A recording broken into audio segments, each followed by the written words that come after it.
نحمده ونصلي على رسوله الكريم. اعوذ بالله من الشیطان الرجیم وانذر عشیرتک الاقربین. ما برای وصل کردن آمدیم، نه برای فصل کردن آمدیم.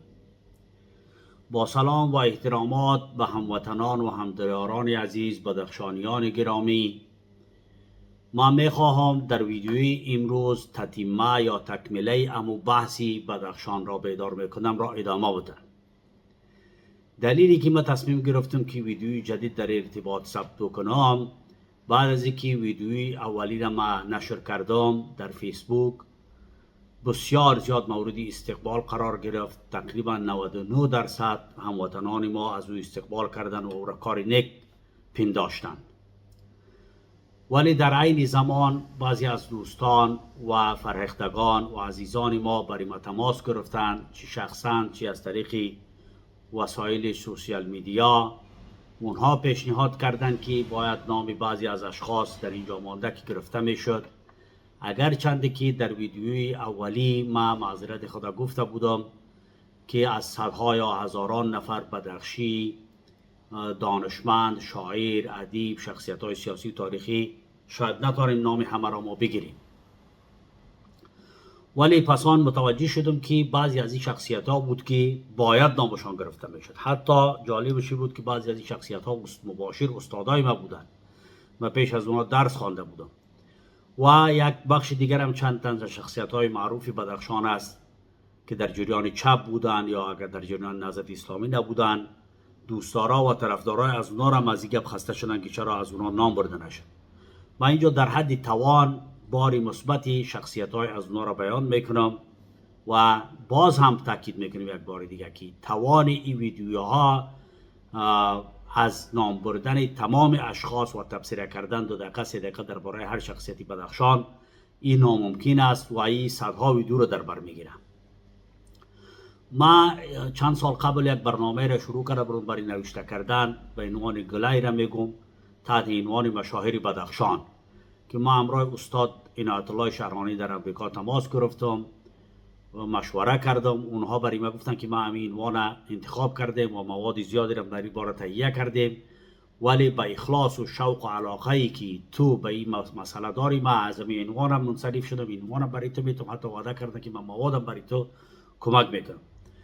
این کار ادامه داره، ولی متاسفانه دوستای ما، فرهیختگان، فرنگیان بدخشان با هر کسی که ما تماس گرفتیم بسیار کم لطفی کردن و همون زندگی روزمره و روزگارشان شما را نگذاشت گرفتاری هایشان که در ارتباط و کمکی که لازم است بکنن. حالی هم من یک بار صدا میکنم که هر کسی از دوستا، از شخصیت های بدخشان، از کسایی را که ما نمیشناسیم یا از تاریخ بدخشان، اسناد و مدارکی که وجود داره برای ما بفرستن، از طریق سوشال میدیا تماس بگیرن، ایره شریک بسازن که در آینده بتوانیم که همین یک نیت نیک کردیم ما ایره تکمیل بکنیم و بدخشان معرفی بکنیم.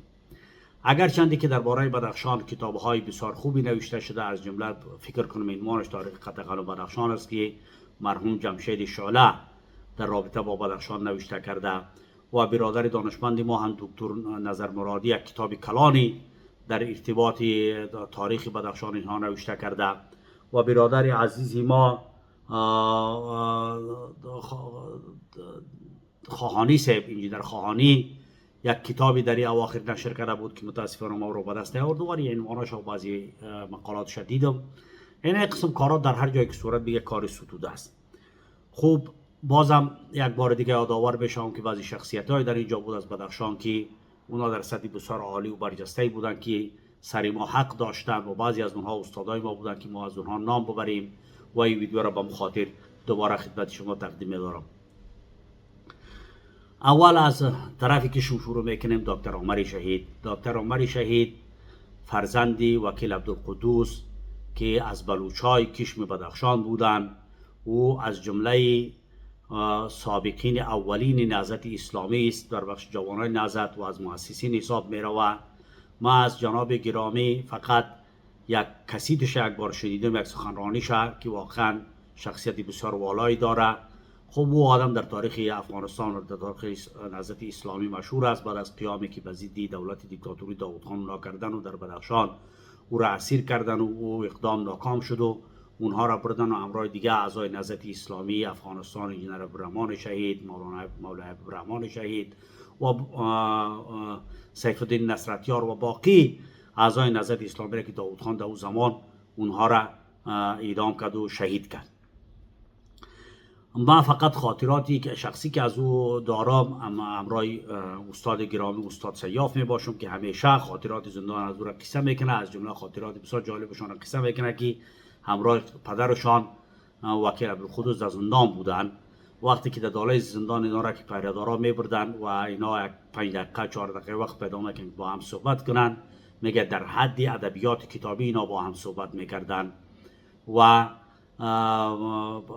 خطاب به پدرش میگو که پدرم چنین شد، باز پدرش میگو پسرم چنین شد، پسرم با پدرم یک دیالوگ بسیار ادبی اینها با هم چکنه. به خاطراتی زندان استاد سیاف که یک کتاب هم هست که و تاریخ نهضت اسلامی که در او دکتر عمر شهید نامش بسیار رفته و از او زیاد یاد شده و شخصیت های بسیار زیاد شجاع و متعاور در این حال که دکتر بود، بسیار شخصیت دانشمند بود و مسئله 15 و اینها را اولین بار در حکومت‌های گذشته افغانستان که از خاک افغانستان جدا شده او مطرح کرده.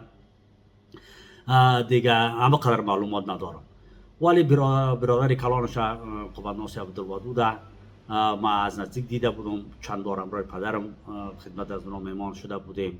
آدمی خوبی بود.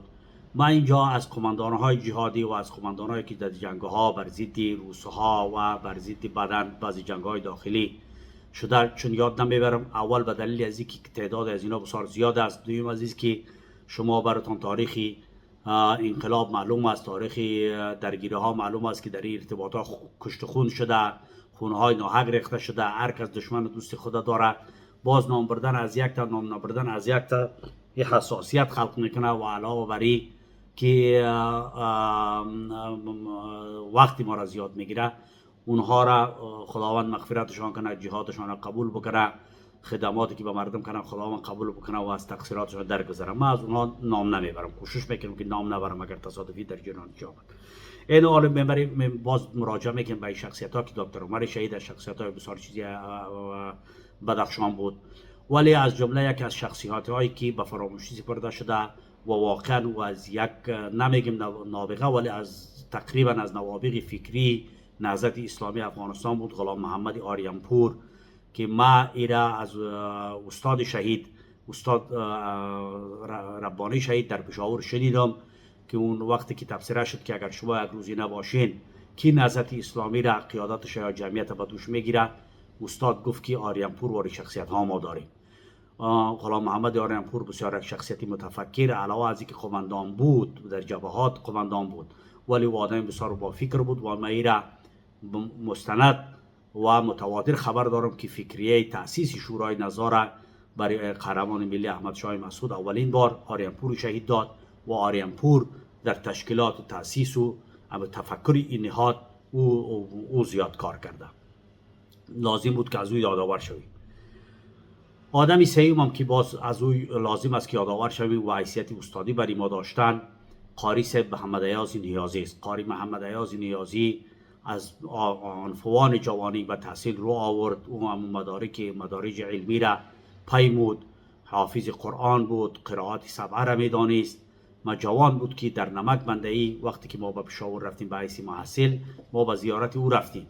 به خاطر دارم که او اولین سوالی که از ما کرد گفت جاءنی زید راکبا، همین ترکیبی از این از نگاه نحوی علم نحو برای ما بگو.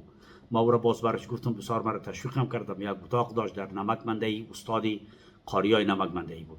بعد از او مدارج علمی را او پیمود و رفت در مصر فاکولته خواند و باز از ازهر رفت ماستری خود گرفتم یا دکترای خودم گرفت و باز آمد و اون یک شخصیتی بسیار مشهوری در زمان جمهوریت در افغانستان بود، سخنران خوب، مفتی خوب و عالم بسیار بزرگوار بود و استاد بسیار مشهور بود در افغانستان که لازم است که در جمله نخبگان بدخشان از اونها یاد شود. اینجا میایم سه شخصیتی را که در بدخشان از ما گله کردند دوستا که تو اخوانی ها را نام بردی و تنها جمعیتی ها را نام بردی. خدا نخواسته باشه. ما همچون نیتی ندارم و قسمی که در اول گفتم ما برای وصل کردن آمدیم. ما میخواهم که بدخشانی ها هم از ما خوش باشند و هم خدمتی برای از اونها کرده باشم. ما در اینجا منفیات هیچ کس نمیگیم. از جمله مولانا بهرالدین باعث است. مولانا بهرالدین باعث ما در رابطه با شخصیت از او چیزی نخواندم در کتاب‌ها و شاید تقصیر از ما باشه یا منابع زیادی وجود نداشته باشه، ولی با روایات موثق شنیدیم که آدمی بسیار دانشمند بود، علوم اسلامی میفهمید. به سطح همون زمان افغانستان یک آدمی پژوهشگر بود، یعنی جستجوگر بود و متحور بود، مسائل بسیار اساسی را مطرح میکرد. از جمله مسائلی را که او مطرح کرده مسئله شق القمر است.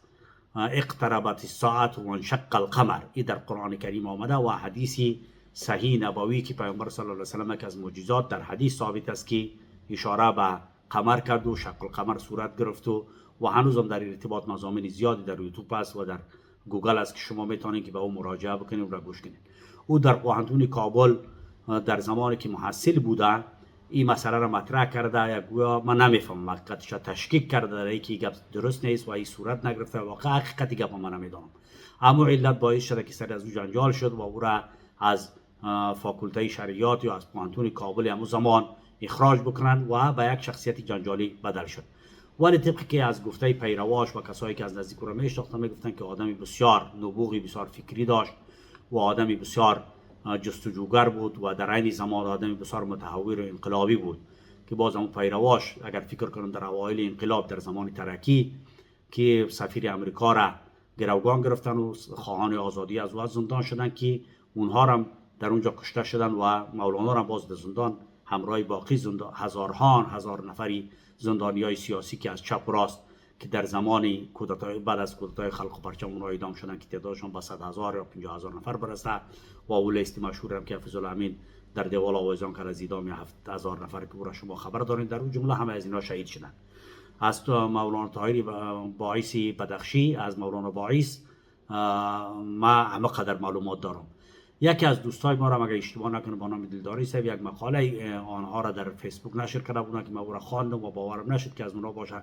خب به هر صورت پیروی از یک آثار ازی داشته باشند اونها این حق اثر پیروایش داره که درباره آثاری از او، شخصیتی از او بیشتر و روشنی باندازند. شخصیت دوم دیگه که بسیاری از دوستا در ارتباط با ما گفتن که از اون نام نبردی مرحوم طاهری بدخشی است. درباره طاهری بدخشی را ما از شخص خودش کدام مقاله، رساله، آثار علمی و گپا نخواندم، اما از شخصیت‌های بزرگی مثل استاد ربانی شهید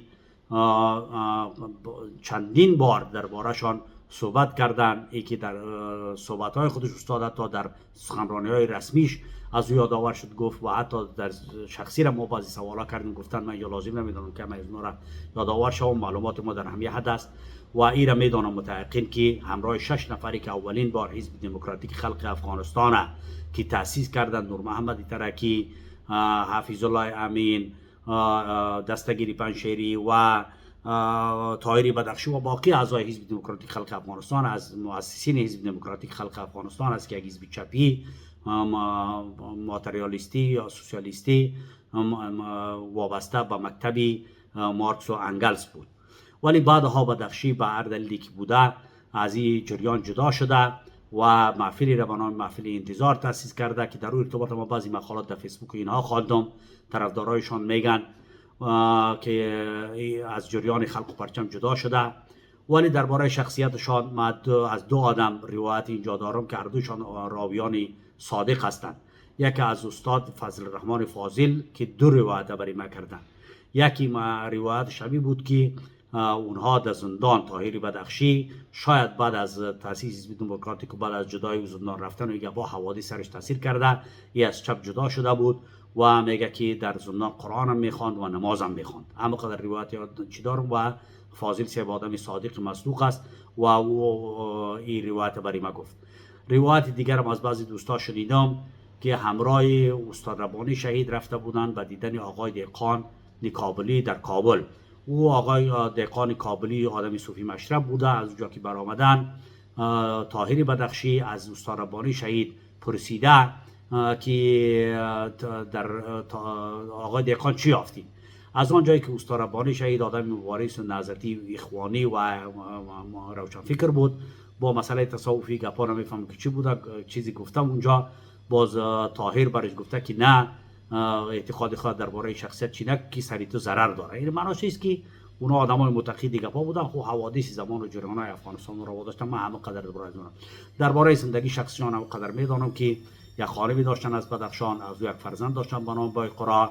همین گذری که ما در فیض آباد میشینیم، در گذر روبروی اون طرف این خانمشان تا آخر، همین خانم کلانشان تدریس قرآن کریم میکنه، می اطفال قرآن کریم درس میگفتن که وقتی که طاهر رفت و اونجا در کابل ازدواج کرد با خواهر سلطان علی کشمند از اقوام هزاره، و سلطان علی کشمند هم از مؤسسین حزب دموکراتیک خلق بوده یا پرچم بوده، با او ازدواج کرد، از او فرزندای داره و ما یک فرزندش همراه خانمش در عروسی پسری شاه عبدالهادی افضلی که خیشا و قومای ما هستند در جرمنی، ما اونها را دیدم.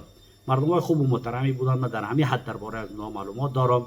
دیگه از اونها هیچ مقاله نخوانم، تاریخ و شخصیت زندگیشان. حتی استاد سیاف که یک تاریخ زندان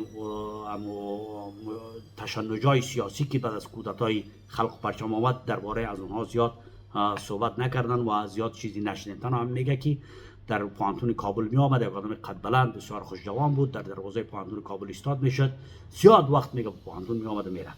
دیگه من زیاد نمیدونم. دیگه دکتر سیو عبدالقادری کسکین اینها هم یک چیزهایی دربارش گفتن و در جوانیش پیش از اون رفتن. عالی مسئولیتی پیروای از اوناست که او را با اندیشه هاش و تفکر گپاش نشر کنند که ما هم بخوانیم و مستفید شویم. خب هر صورت ما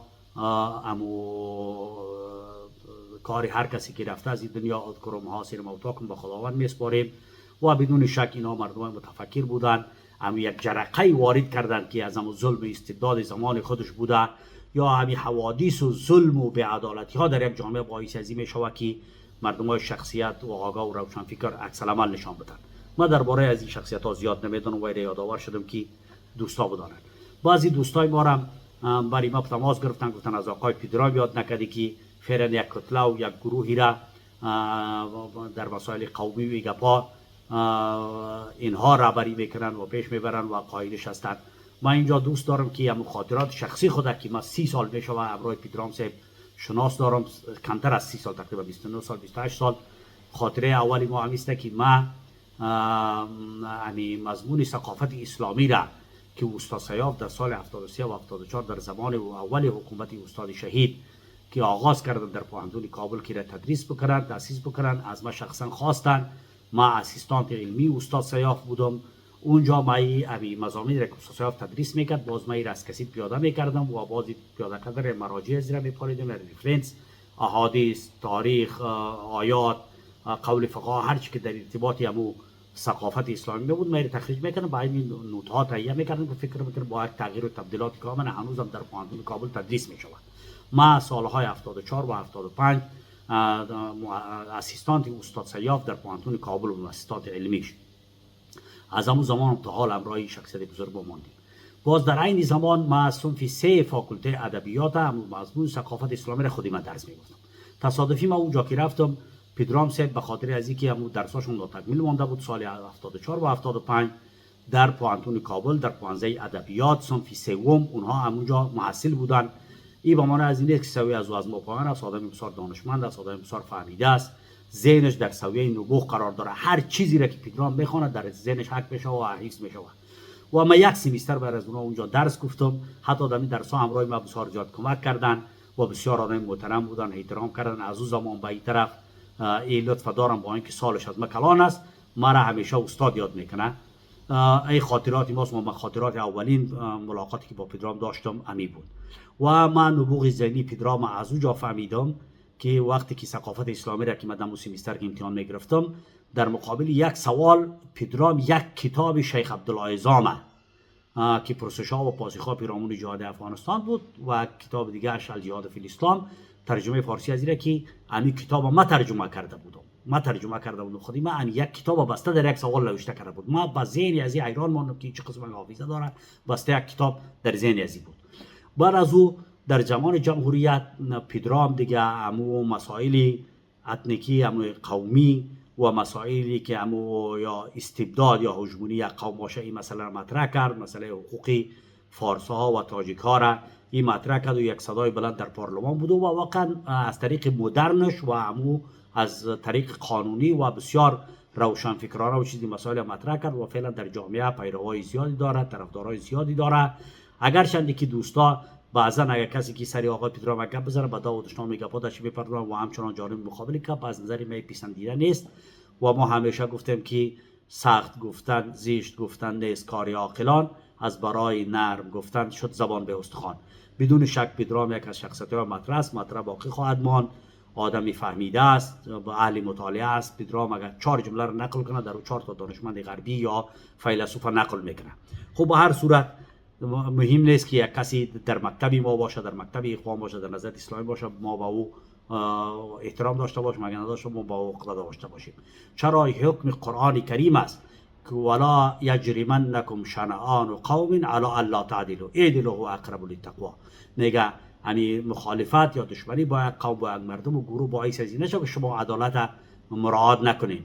و این تعلیمات اسلامی برای ما مختکی ما برای هر کسی که شخصیت است، مفید است برای جامعه خود، برای مردم است، احترام قائل شویم، مگر در صورتی که خدا نخواسته از او کفری به وا سر بزنه یا سر اسلام انتقاد بکنه یا سر قرآن انتقاد بکنه یا سر مقدسات دینی ما که بعضی از آدمای بسیار بی‌مایه هستند در غرب، در کانادا یا مثلا بعضی کشورهای اروپایی که سر اسلامی گپ میزنه، باز ما اونو با اونا سری سازش نداریم، اما شرع و دین برای ما اجازه نمیده. اما کسی که میگه من مسلمان هستم، نماز میخونه و در این زمان فکر خدا داره، مکتب خدا داره، روش خدا داره، دانشمند است، ما با او باید کینه نورزیم. در اونجا ما یک ویدیو که مثلا حکم تکفیر در اسلام، شاید اکثر شما او رو دیده باشین، بازم در اینجا نشر میکنم، شما ببینید که ما مخالفی گپ هستم و ما حق هیچ کس در اینجا ضایع نمیکنیم.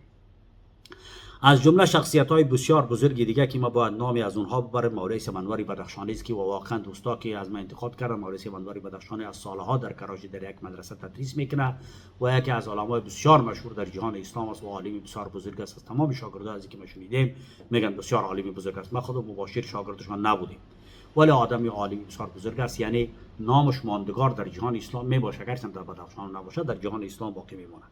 دیگه از جمله مولوی اکرام الدین است که پدری دوست عزیز ما متوکل جان و مستعین جان است که مولوی سیب اکرام الدین استاد خودی است.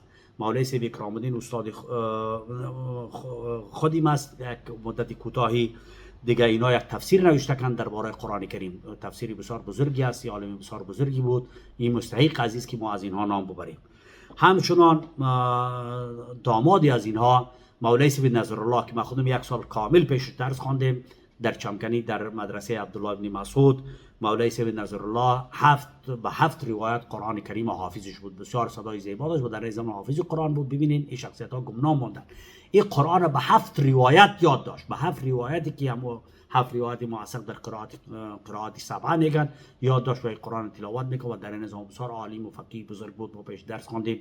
فرزندشان جارالله که در زمان جمهوریت کرزی وزیر بودن، جارالله در وخرد بود. ما در مدرسه پیش از اینا درس خواندم، بعد از اینا را به عنوان استاد ما یادآور میشدم. یکی از شخصیت‌های بسیار بزرگی که از او یاد نمیکنن، آدم فقیر بود، آدم غریب بود. متاسفانه که جامعه ما قسمی شده که کسایی که آدم‌ها و شخصیت‌های پولدار نباشن، متولد نباشن، با نفوذ نباشن در جامعه، از اونها کمتر یاد میشود. چرا هم یک قاعده است که میگن عقل مردم در چشمش است، در حالی که تو نیست.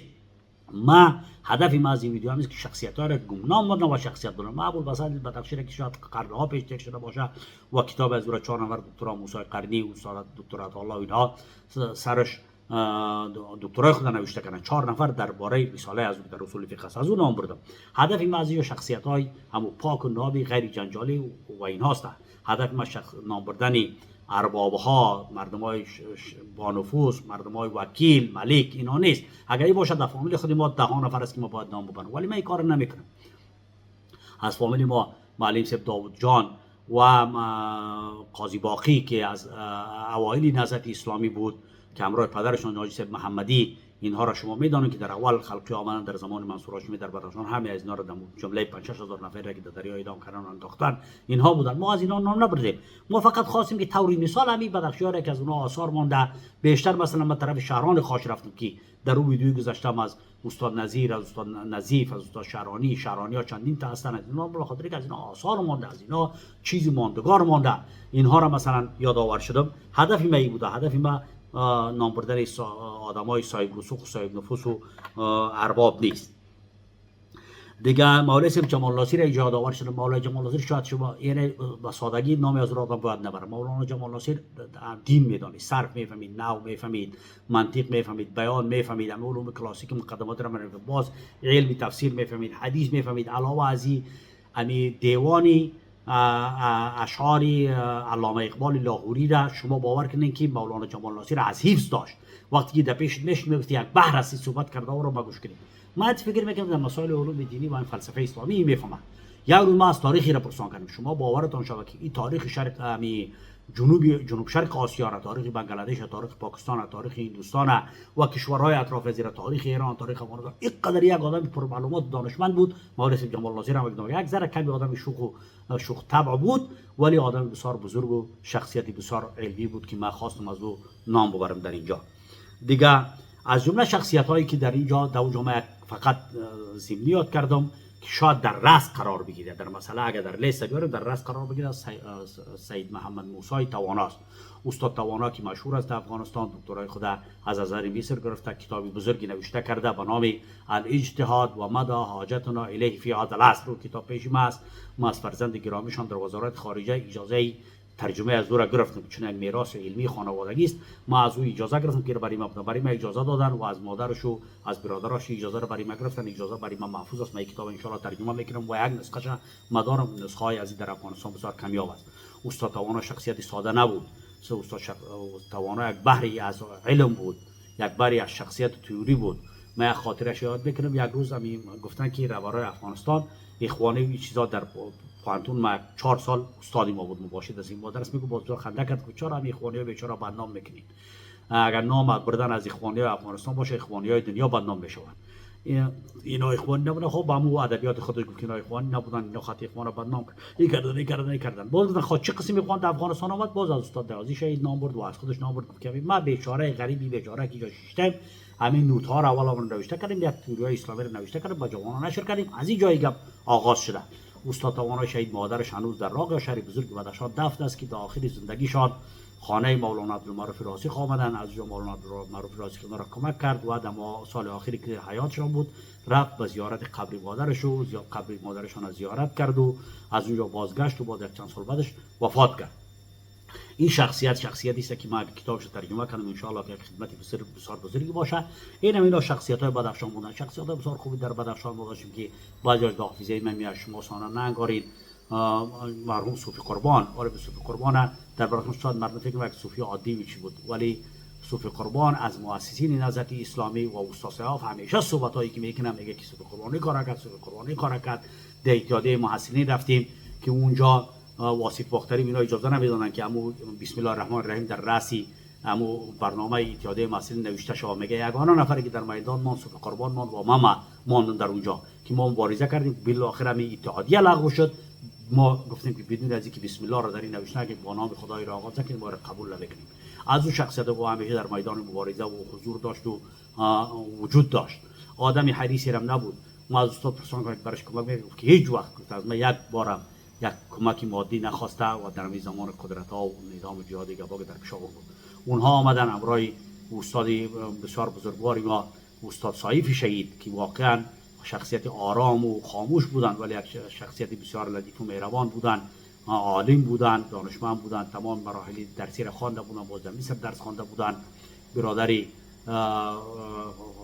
استاد فیض الرحمن فایز که شهید شد خودی، استاد سیف الرحمن صایف هم همراه مرحوم صوفی قربان همراه آریان پور صاحب که در اول یاد کردیم اینا رفتن و در تهران در سال اول جهاد مایهود بود در هوای ناگوار در هلیکوپتر سقوط کردن شهید شدند. شخصیت های زیادی که از بدخشان باید نام ببریم. ما اکثرش هم میشناسم ولی مجالش نیست. دوستای وازی که انتقاد بکنم و فلان یاد نبوده بگیرم برای ما نوشته کنم در کامنت از ایرا نامه به شخصیت ها را چیزی که یاد دارن خاطرات خوب البته منفی را نه مثبت نوشته کرده براون یه خوش میشم.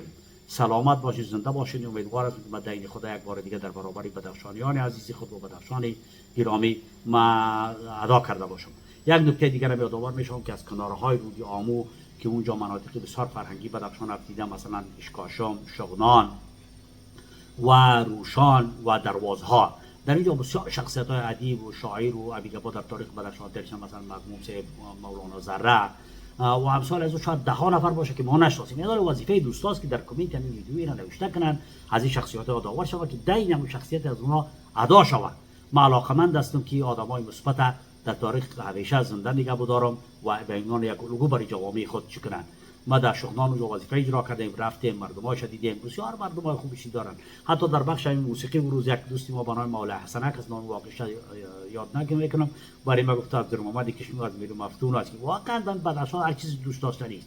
اما در محمد کشمی، اما بازگلی بدخشی است، همین میری مفتونش و امثال از اینا. شما باورتان شود که همینا در افغانستان کلی سری ثبت جامعه و مردم و فولکلوری امی تاریخ هستند و این خاطر بدخشان ستودنی است و ما تا همه جا دین خدا ادا کردتان نیستم. انشاءالله که بتانیم موردی یا بخش در بعضی بخش ها با آینده ویدیوهای ثبت کنیم. سلامت باشید، زنده باشید. سلام علیکم. سلام.